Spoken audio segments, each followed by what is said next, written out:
Divine Intimacy, number 178. Mary's Hope. Presence of God. O Mary, Mother of Good Hope, teach me the way of complete confidence in God. Meditation 1. In the Magnificat, the canticle which bursts forth from Mary's heart when she visited her cousin Elizabeth, we find an expression which specially reveals Mary's interior attitude. My soul doth magnify the Lord, because he hath regarded the humility of his handmaid. Luke 1:46-48. When Mary spoke these words, they revealed the great things which God had done in her. But considered in the framework of her life, they express the continual movement of her heart, which, in the full awareness of her nothingness, would turn always to God with the most absolute hope and trust in his aid. No one had a more concrete, practical knowledge of her nothingness than Mary. She understood well that her whole being, natural as well as supernatural, would be annihilated if God did not sustain her at every moment. She knew that whatever she was and had in no way belonged to her, but came from God and was the pure gift of his liberality.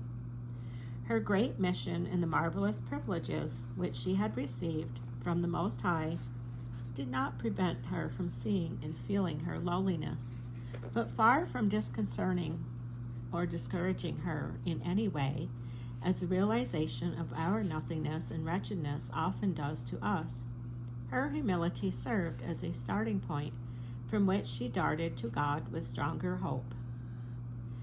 The greater the knowledge of her nothingness and weakness became, the higher her soul mounted in hope. That is why, being really poor in spirit, she did not trust in her own resources, ability, or merits, but put all her confidence in God alone.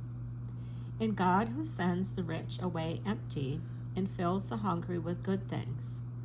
Luke 1:53, satisfied her hunger and fulfilled her hopes, not only by showering his gifts on her, but by giving himself to her in all his plenitude. Meditation 2.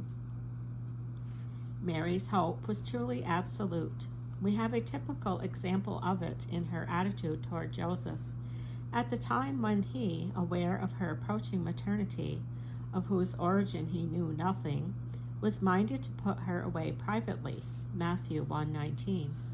Mary certainly perceived something of the state of mind of her pure spouse and of the doubts he was experiencing. She knew likewise the risk she was incurring of being put away, because the angel had said nothing which could have reassured her on this delicate point. However completely confident in God's help, she did not reveal her secret in any way. In silence and in hope shall your strength be, Isaiah 30:15, said the Holy Spirit through the mouth of his prophet. These words were to have their most beautiful realization in Mary's attitude.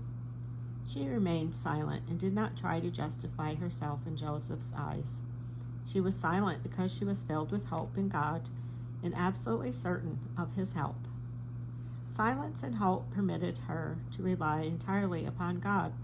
Strong with his strength, she remained serene and tranquil in an extremely difficult and delicate situation.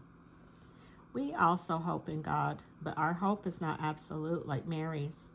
Lacking her complete reliance on the divine assistance, we always feel the need of resorting to many little personal expedients to obtain some security, some human support. However, everything human is uncertain. If we base our hopes on these things, it is quite natural that we shall be constantly disturbed and anxious.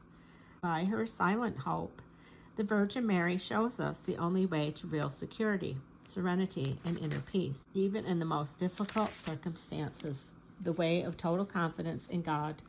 In te Domine Supravi non confundar in aeternum. In thee, O Lord, have I hoped. Let me not be confounded forever. Te Deum. No, God will never disappoint us if we hope in him, just as he sent an angel to Joseph to reveal the mystery of Mary's maternity. He will always find a way to help and sustain a soul who entrusts itself wholly to him. Colloquy. O Mother of holy love, our life, our refuge, and our hope, you well know that your Son Jesus, not satisfied with being our perpetual advocate with the Eternal Father, has willed that you also should implore divine mercy for us.